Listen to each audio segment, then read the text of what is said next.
नबी पाक सल्लल्लाहु अलैहि वसल्लम ने इरशाद फरमाया कि जो इंसान शैतान के वसवसों से तंग है ना, शैतान आपके दिलों में बुरे ख्यालात, आपके जहन में बुरे बुरे ख्यालात डालता है। नमाज पढ़ते हो तो आपके जहन में ख्यालात डालना शुरू कर देता है। इसी के अलावा आपके जहन में तरह तरह के वसवसे डालना शुरू कर देता है, गलत गलत बातें जो है वो डालना शुरू कर देता है। हुजूर ने फरमाया सिर्फ एक दुआ मैं आपको बतलाता हूँ जो आपने सुबह के वक्त में पढ़नी है, पूरा दिन शैतान आपके करीब भी नहीं आएगा, आपके जहन और दिल में वसवसे नहीं डालेगा, कभी भी फिर नहीं डालेगा।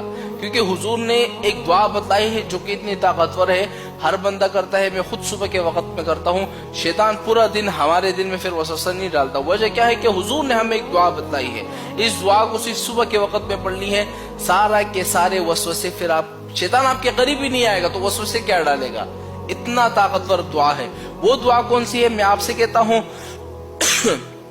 भाई आप नमाजें पढ़ते हो, आप लोग जो है तरह तरह के काम करते हो और शैतान आपके दिल में वसवसे डालता है, हाँ इस तरह आप तंग हो जाते हो, परेशान हो जाते हो। एक दुआ बतलाता हूँ जो कि हुजूर ने बताई है, वो क्या करो। अब वो दुआ कौन सी है जरा नोट कर ले।